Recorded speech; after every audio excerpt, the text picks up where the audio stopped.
Nouvel index ABC, merci de nous rejoindre avec un joli voyage pour d'abord se dépayser, peut-être se reconcentrer sur les fondamentaux de ce qui fait notre être. Ça, c'est la grande question existentielle. Et c'est ce que nous allons voir avec celui qui s'installe et qui se présente. Il s'appelle Éric Loison. Bonjour Éric. Mais bonjour Marc. Merci, merci infiniment. Ça me fait très plaisir d'être là. Je suis content qu'on puisse s'échanger parce que je trouve que votre expertise est assez étonnante, de par d'abord votre parcours. Et lorsqu'on demande à tous ceux et celles qui s'installent sur les canapés pour faire leur index, on demande une petite fiche de production pour avoir quelques éléments, évidemment, et pour préparer tout cela. Et alors, vous, ça commence plutôt mal. Très mal. Dans votre vie, c'est pas un parcours simple. C'est un peu atypique, ouais. Hein, vous voulez bien le raconter ? Ah oui, ben voilà, donc un peu atypique, parce qu'en fait, je suis né avec une malformation ici dans mon cerveau, et ce qui fait que je n'arrive à pas avoir de mémoire. Donc en fait, mon passé s'efface et mon futur, j'arrive du mal à projeter.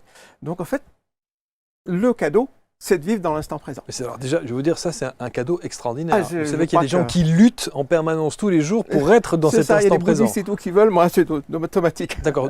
Alors le problème c'est que maintenant vous en parlez avec le sourire, sauf que quand vous êtes petit, c'est beaucoup plus compliqué que ça. C'est galère parce que rien ne rentre, on n'apprend pas l'étape de multiplication, ça ne marche pas, rien ne fonctionne. Au bout de la 6e, on est jeté dehors de l'école parce que personne ne nous veut. À quel moment on vous diagnostique avec cette problématique ?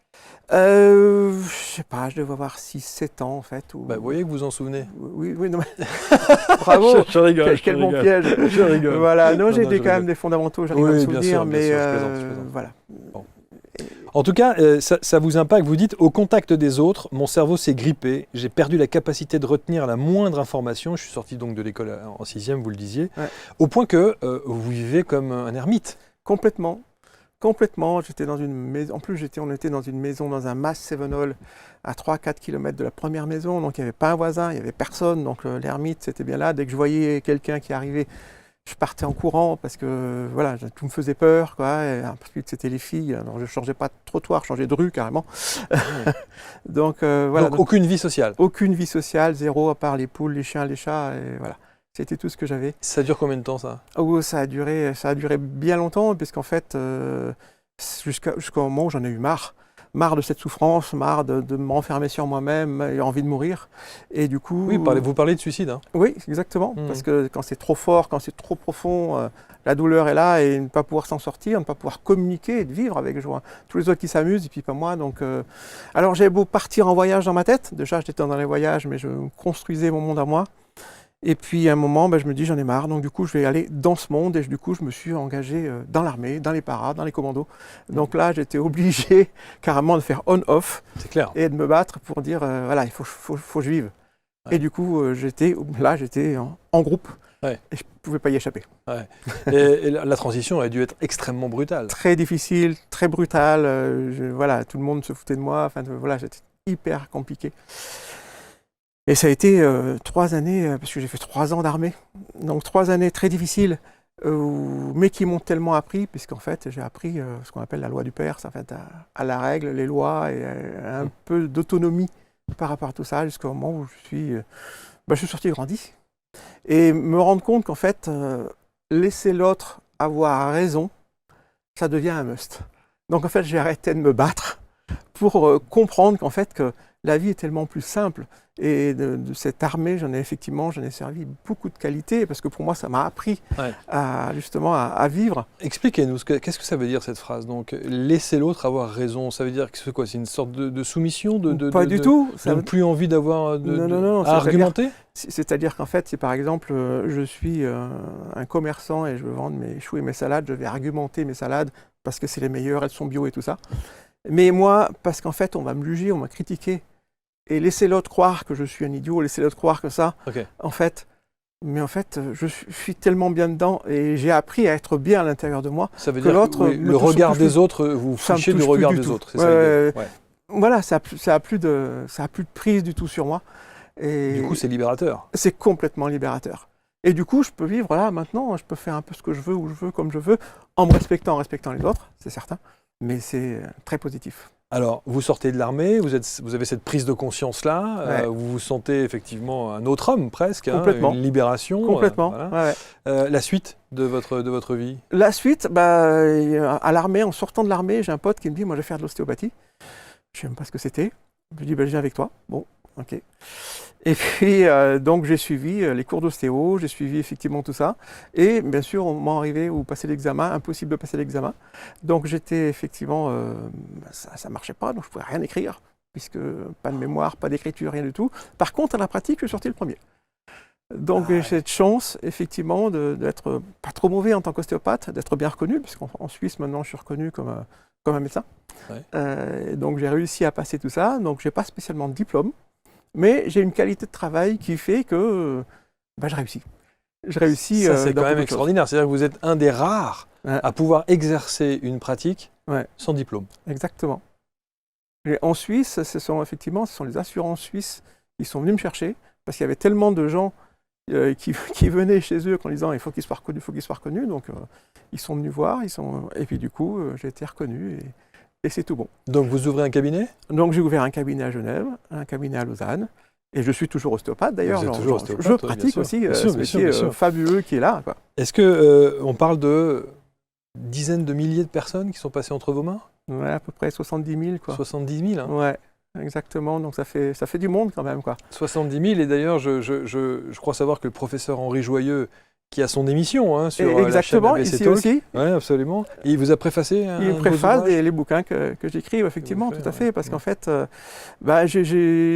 pour moi, quand on a une problématique de corps, on va souvent avoir une problématique de somatisation et de psychologie qui va derrière. Donc, j'ai dérivé sur la psychologie, je suis parti là-dedans et j'ai pu travailler et trouver des techniques corporelles qui vont changer la psychologie des gens. Donc en travaillant sur les hormones, on va donc arriver à travailler sur les humeurs et arriver à avoir d'autres comportements. C'est pour ça qu'Henri Joyeux est venu. Voilà. Un joli clin d'œil, C'est un joli clin d'œil. évidemment. Et c'est pour moi comme un diplôme. Oui, bien sûr, absolument, Parce c'est que, votre diplôme à vous. Oui, bien sûr. D'avoir bien sûr. effectivement des psychiatres qui viennent faire leur thérapie chez moi, j'ai des médecins, voilà. Donc du coup, voilà, ce sont mes diplômes, tous ces gens-là. C'est magnifique. Alors, vous dites que effectivement, vous avez d'abord ce parcours atypique, et dans la présentation, la première partie, ceux qui ne l'ont pas vu, je donne le titre d'Éric, qui se dit donc leader des voyages de l'insoumis. Alors d'abord deux choses. Un, qu'est-ce que ces voyages? Et deux, pourquoi avoir choisi un titre comme ça? Pourquoi avoir choisi ça? Dans mon parcours, j'ai très vite dérivé sur tout ce qui était psychologique. Donc j'ai été très autodidacte, bien sûr, pour apprendre ça, et commencé à travailler en tant qu'éthiopsychologue, donc sur Suisse aussi. Et très vite en cabinet, je me suis trouvé à l'étroit. Parce qu'en fait, on pouvait discuter, on pouvait faire effectivement travailler du cognitif, ça allait très bien. Mais moi, j'avais besoin d'aller sur le terrain. Alors j'ai commencé à prendre les gens, à aller à l'extérieur, dans les magasins, dans la rue, et à travailler avec eux. Pour les mettre face à leurs difficultés, voilà, à leurs effectivement. réalités. Enfin, pour les mettre face à leurs difficultés et surtout pour leur donner des clés pour sortir. Bien sûr, parce que évidemment, l'idée, c'est oui, pas tant qu'à tout le temps de mettre... Bien sûr. voilà. C'est vrai. Et très vite, je suis parti dans l'idée, mais une journée, une heure, ça va, mais quand c'est plusieurs jours, ça va déjà beaucoup mieux. Alors j'ai commencé avec, ça fait 40 ans maintenant, avec un voyage. C'était le premier voyage que j'organisais, et on partait avec sac à dos pendant une semaine. C'était où? On était dans le sud de la France, du côté de Montpellier. Et puis j'ai fait avec 2 personnes, 10, 15, 20, voilà, et ça a augmenté. Et ces voyages, j'étais là, et de voir qu'en fait, on est insoumis à ce que l'on est soi, à nos qualités, à notre potentiel, et on nous soumet tellement à nos peurs, tellement à nos angoisses, à je peux pas, j'y arriverai pas, je suis trop vieux, je suis trop jeune, à tout en fait, tout ce qu'on se convainc. Un conditionnement depuis tout petit d'ailleurs. Des conditionnements, effectivement, qui sont là. Ouais. Et du coup, je m'amuse. J'adore faire mes voyages parce que je joue avec les gens jouent avec moi, et on joue en fait avec notre passé, avec ce que l'on est, avec nos problématiques, et pour s'apercevoir qu'en fait, la douleur que l'on ressent en fait, qui paraît très vraie, qui fait mal, en fait, il n'y a rien. C'est pas matériel, ça n'existe pas. Et de s'apercevoir que ça n'existe pas, en fait, ça dédramatise beaucoup de choses, et on arrive à passer effectivement tous ces embûches. Et vous parlez de la douleur psychologique ou douleur physique? Ça peut être les deux. Les deux, la somatisation... Parce que la douleur physique, ça ne peut pas être rien. C'est une douleur. Non, bien sûr, c'est une douleur tout à fait réelle qui fait très mal et qui peut même partir en maladie, bien sûr. plus grave. Mais la cause, La cause qu'il peut y avoir, c'est un truc qui s'est passé il y a très longtemps, Bien sûr. qu'on va projeter dans le futur et là, au milieu, on le vit mal, mais en fait, en soi, il n'y a plus vraiment grand-chose. Donc, il faut arriver à remonter à tout ça. Et ça, c'est ce que je fais dans les voyages, c'est d'arriver à chacun d'entre nous à travailler, en fait, ce qui a pu nous débloquer pour ensuite sortir sur quelque chose où on puisse vivre l'instant présent sans avoir toutes ces douleurs et ça. Racontez-nous un exemple de voyage. D'abord une destination. Qu'est-ce que vous avez eu l'occasion de faire en 40 ans? Vous avez dû le faire. C'est là on va arriver à une problématique parce qu'en fait... Me dites pas que vous vous en souvenez pas. Non. Ah bon? Non, là c'est autre chose. Donc, les voyages ont un thème. C'est-à-dire qu'en fait, je donne un aéroport, un port, une gare. Je donne un point de départ. Je donne le même point d'arrivée. Et entre deux, on ne sait pas où on va. On ne sait pas où on mange. On ne sait pas ce qu'on va faire. On ne sait rien du tout. Moi, je sais. Hein. Ah, vous savez quand même. Moi, je sais quand Par même. sécurité. Oui, ça va. Donc, Oui. moi, mon équipe, parce que je ne suis pas tout seul, Ouais. a organisé ça. Donc, il y a une personne à peu près pour 5 personnes qui viennent. Donc, il y a des encadrants, il y en a. Okay. Et en fait, je ne peux pas vraiment dire où on va, parce qu'en fait, à part dire le lieu, voilà, le dernier que j'ai fait, on est parti de Montpellier sur l'aéroport. On s'est revenu une semaine après, on était au même endroit. Entre deux, on disparaît. On ne sait pas où on va. Incroyable. Et on vit l'aventure et la grande aventure. Et ça commence dès l'aéroport. Et bien sûr, il va y avoir des exercices un peu tout le long. Alors, il faut que vous m'expliquiez, parce qu'une fois que vous êtes à l'aéroport de Montpellier, il y a bien une destination pour le coup. Exact. Donc, les gens ont des billets d'avion. Pas du tout. Ils ne savent pas, ils ont rendez-vous. Donc, soit je leur donne le billet d'avion, soit on va être une semaine sur le parking de l'aéroport. Mais non. Mais si. Mais non. Non. Alors, on n'est pas une semaine sur le parking de l'aéroport. Oui, j'espère bien. Voilà. Non, mais ils vont prendre l'avion. Ils vont prendre. Ils prennent l'avion. Ils vont prendre des endroits. Ils vont aller dans des endroits magnifiques déjà. Okay. Ils vont prendre des moyens de locomotion superbes. Ok. Donc ça, c'est encore le. Voilà, on dévoile pas. Est-ce qu'ils doivent se préparer dans leur sac? Qu'est-ce qu'ils doivent mettre? Alors, avant, ils reçoivent un petit peu ce qu'ils doivent prendre dans leur valise checklist d'avion, une petite checklist, ce qu'il y a à faire. Rien de particulier. Donc, voilà. Ça, ils doivent s'attendre juste à être donc, mieux. ils ne savent pas s'ils vont à l'hôtel, s'ils vont dans une toile de tente, s'ils vont dormir à la Belle Étoile. Ils ne savent pas. Rien du tout. Rien du tout. Alors, avant, on leur demande s'ils sont végétariens, on leur demande un peu tout ça. Sûr, donc, oui, c'est un peu normal pour respecter ce qu'ils sont. Donc, ça, c'est une chose. Et l'idée, en fait, des voyages, il y a quand même une idée maîtresse. C'est de montrer comment fonctionne l'inconscient. Donc on a le conscient et l'inconscient. Souvent on va se dire, allez, tiens, lundi, je commence, je vais faire mon régime, je vais arrêter de fumer, ça c'est lundi. C'est toujours lundi d'ailleurs, on commence, je ne sais pas pourquoi. Alors il faut imaginer, si lundi tombe un premier de l'an, c'est encore mieux. Ouais, c'est vrai. Mardi ou le mercredi, c'est déjà mort. Alors qu'est-ce qui fait qu'on décide de faire quelque chose et que l'on ne va pas jusqu'au bout? Donc ça c'est notre consciemment, on décide de quelque chose, inconsciemment, plein de choses s'en emparent, les vieux trucs viennent là et fait qu'on ne va pas jusqu'au bout. Et là, dans le voyage, c'est ce qui va se passer. C'est-à-dire qu'en fait, je vais donner des exercices du style, voilà, prends ton sac, tu le mets, ça peut être dans la voiture ou n'importe où. Okay. Donc ça, c'est un cadre. Et ensuite, j'ai fait ça, je vais tout faire pour pas que la personne y arrive. Attends, t'as mal au dos, toi, une semaine, je vais le prendre. Donc en fait, s'il me donne le sac, il a perdu. L'exercice, c'était d'arriver à ça. Alors ça, c'est bien sûr, c'est une petite beauté, mais toute la semaine, je vais donner des exercices conscients. Et une fois que j'ai donné, je vais tout faire pour pas que la personne y arrive. Il faut être plus fort que moi. Vous savez quoi? C'est une émission de télé à part entière. Ça pourrait complètement. C'est-à-dire pour tester la capacité des gens à être dans ce lâcher-prise et l'instant présent, c'est vachement bien. Voilà, mais comme c'est ma problématique que j'ai travaillé, faut bien dire une chose, c'est que quand quelqu'un a une maladie de base pendant 10 ans, 15 ans et qu'il va voir un toubib, il en sait beaucoup plus que le toubib lui-même, parce qu'il a travaillé sur lui-même, il sait comment son truc. Et moi, mon truc instant présent, c'est ma base à moi. C'est ce que je vis parce que c'est ma problématique. Du coup, je l'ai travaillé pour en faire une qualité. Et du coup, toute cette passion, je la donne aux gens et on s'amuse, c'est top. Non, mais ça, c'est extraordinaire. Les gens, qui sont ces gens qui font ces voyages?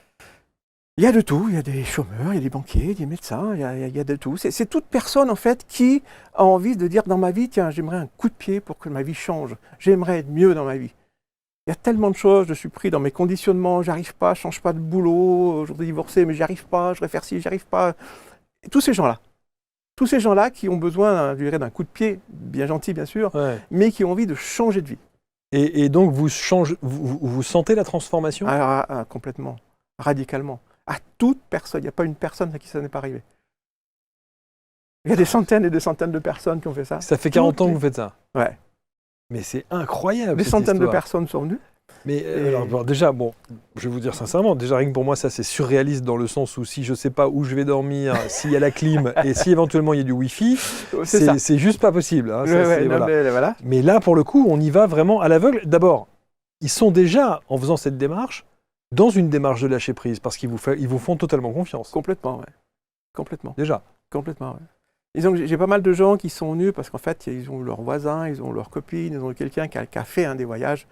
Et quand ils reviennent, ils font « Mais qu'est-ce que tu as fait? C'est pas possible, tu vas tellement mieux, il y a tellement mieux. » Donc en fait, c'est quoi la potion magique? La potion magique, ben voilà, faut venir au voyage et ça va aussi changer avec une potion de magique.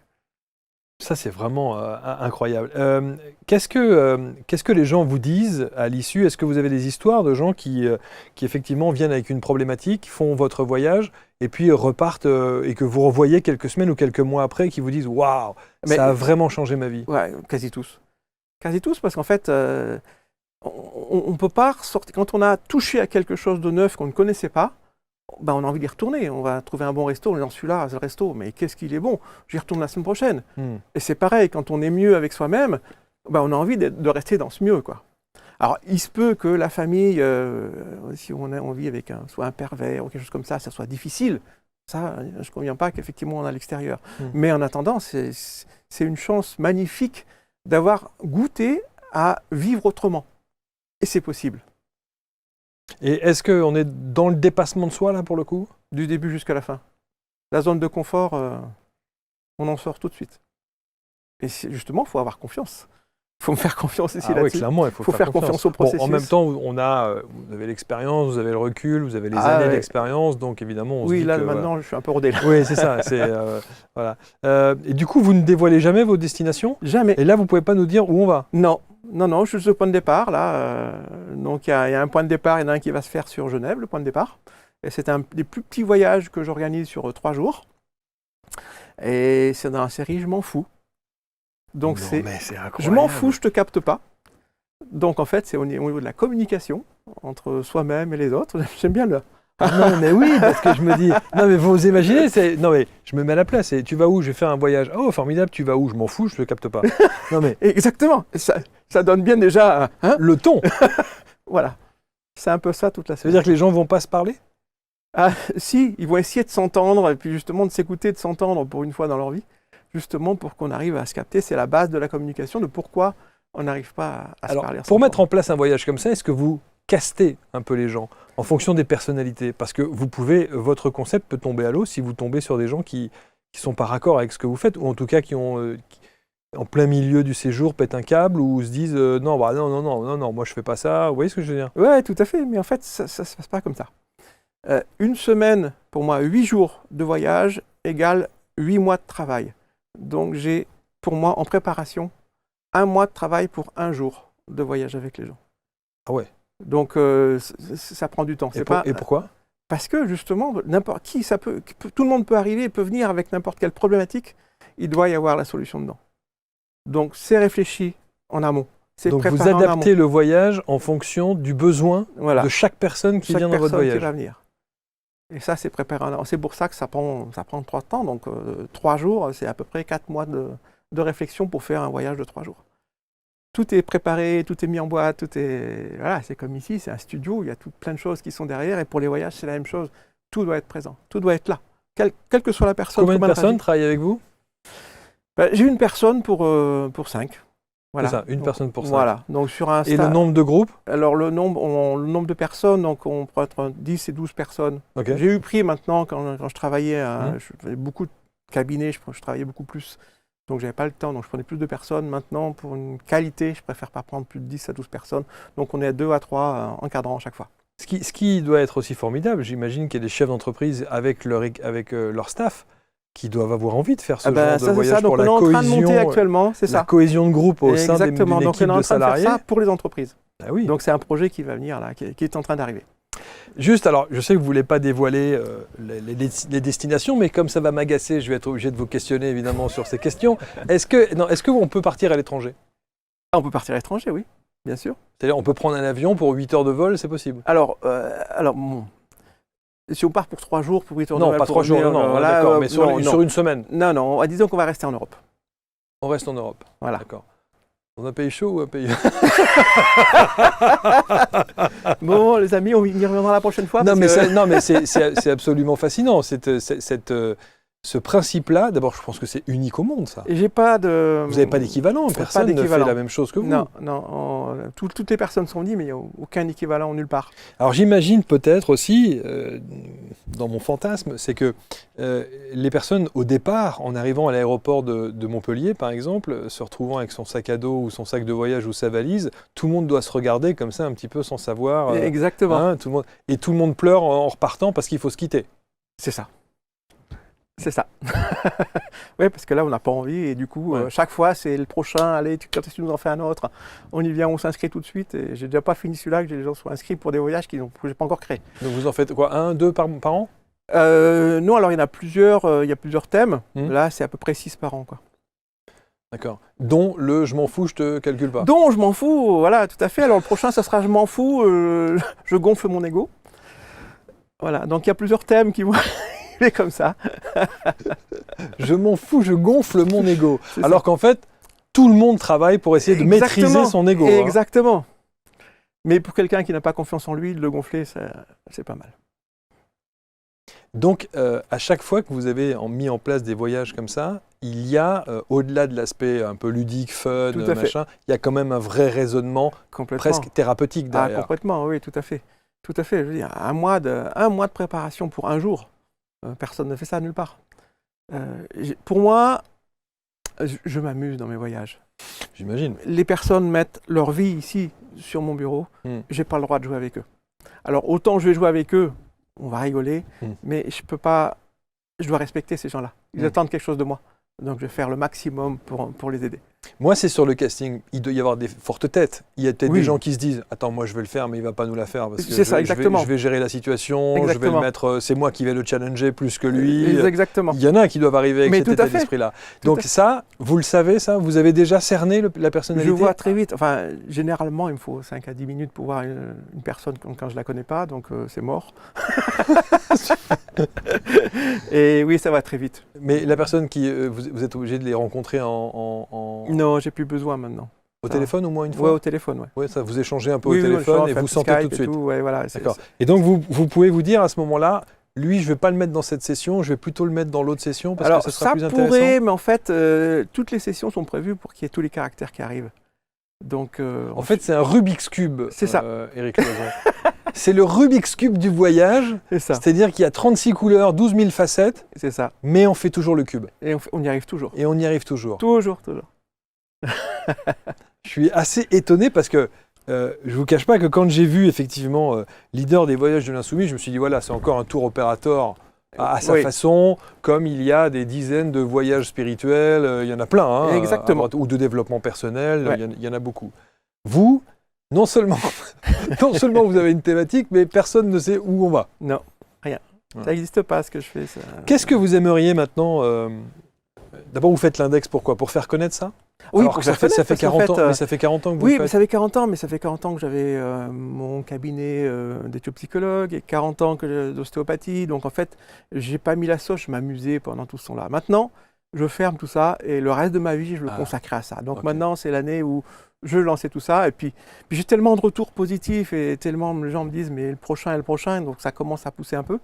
Et du coup, donc, je me lance. Donc, je suis en train de finir de monter mon équipe. Et voilà, c'est top, c'est magnifique. Et ça me fait vraiment plaisir d'amener ça dans des futurs voyages qui sont en train de se créer. Il y en a 3 qui sont en cogitation. En cogitation, Ouais, comme on c'est dit, parti hein. maintenant, c'est lancé Est-ce qu'il y a de belles amitiés qui se créent? automatiquement. De belles rencontres? Automatiquement. Des amours? Oui, entre, oui, bien Entre, sûr. Oui, entre, oui, bien J'imagine. sûr. Oui, parce que quand on vit des choses fortes, ça s'oublie pas. Quoi. Des pleurs? Oh, oui. Des crises? Oui, et beaucoup de rire. Et beaucoup de rire. Bien entendu. sûr. C'est fou comme j'ai la faculté de voir tout de suite le côté négatif Ouais, du truc. ouais, hein, c'est- la c'est- difficulté. Ah, Ça, vous avez remarqué ça? Alors, je vais peut-être donner les prochaines dates. Je m'auto-agace, en fait. C'est ça. C'est terrible. C'est bien. Voilà. Non, mais voilà, je trouve que c'est absolument incroyable. Comment on rentre en contact avec vous, à part évidemment sur l'ensemble autour de cette vidéo, vous avez tous les liens pour entrer en contact avec Éric Loison. Il y a un site spécifique? Donc, il y a un site, donc c'est lesvoyagesdelinsoumis.com. Ouais. Et puis voilà, on y est bon. dessus. Donc, Prochaine session? prochaine session. Alors maintenant, c'est fini pour cette année. Là, on est en préparation des prochains voyages. C'est en mai l'année prochaine. Vous partez jamais en hiver? Pour l'instant, pas. Donc vous ne faites pas de destination nordique dans l'Europe du Nord? C'est pas dit. Mais jamais en hiver parce que nous, on a nos préparations ensuite pour l'été. Donc les gens préfèrent généralement être aussi à l'extérieur, un peu dehors, quoi. Donc on préfère un peu le soleil. Est-ce qu'il y a un petit côté roots, tente et compagnie, c'est possible ça ou pas? Il y a un petit côté plaisir. Non, c'est pas ma question. Est-ce qu'il y a un petit côté roots, c'est-à-dire ambiance, il faut monter sa tente et puis un petit Koh-Lanta, quoi. Enfin, alors un petit Koh-Lanta. Alors on mange pas de chenilles. Non, ça va. Et on perd pas de temps à monter une tente. D'accord. Donc ça veut dire qu'on dort dans du dur. Voilà. Bon. Et pour manger, on mange très bien. On mange très bien. Ah, on mange très bien. C'est pas du Koh-Lanta. Non, on mange très bien. Tout est prévu. Voilà. Tout est prévu, il n'y a rien à faire. Pour l'hygiène, on peut se doucher sans problème. Exactement. Bon, d'accord. Tout à fait. Okay. Oui, non, tout est prévu, mais bon, peut-être pas comme on le pense, mais tout est prévu. Oh là là là là, l'art du suspense, l'art du doute permanent. Mais attends. Mais vous savez faire. Non, non, c'est formidable. Je suis ravi en tout cas d'abord de vous rencontrer, Eric. J'avais évidemment entendu parler de vous, mais je ne savais pas du tout l'angle que vous preniez au travers de ces voyages de l'insoumis, encore moins la difficulté, la particularité de ne pas savoir où on va. Ce qui peut être angoissant. Hein. Ah, ça l'est. Il y a des gens qui ne viennent pas à cause de ça. Bien sûr, tout à fait. C'est peut-être aussi une manière de faire, au travers de l'index, de dire que, encore une fois, tout est bordé. Hein, on est bien d'accord. Tout est bordé. Il ne peut absolument rien vous arriver. Non. On ne va pas se retrouver à gravir une montagne parce qu'on ne sait pas faire ou faire de la spéléo parce qu'on est claustro. Non, non, pas du tout. Non, je veux dire, là, je suis moi, il y a 2 personnes qui vont m'encadrer, mais en fait, il y a 14 à 15 personnes qui sont impliquées par voyage. Donc, on n'est pas seul. Il y a des guides sur place? Il y a des gens très intéressants. Il ne faut rien lâcher. Il ne faut rien lâcher, le Eric. C'est fou, c'est complètement fou ce voyage. Merci en tout cas, merci Eric. Eric Loison, notez bien, le leader des voyages de l'Insoumis. C'est vrai que c'est du team building. Hein, c'est un peu ça, de la cohésion de groupe, de la remise en question. Voilà. Peut-être voir pousser un petit peu ses limites. On va dire un petit peu. De quoi on est capable. Ouais. Ça peut être sportif aussi un peu. Ça peut être très intéressant, vivant, joyeux. Sportif. Et sympa. Avec des exercices. Avec des exercices. Je pense que c'est l'interview de l'index la plus compliquée que j'ai eu l'occasion de donner depuis le démarrage de ce rendez-vous. Merci infiniment Eric. C'était Merci très cool. beaucoup et on se retrouve très très vite et vous continuez évidemment à commenter, à partager et prendre contact avec Eric parce que je pense que l'expérience vaut le détour. Salut à tous. Bonsoir.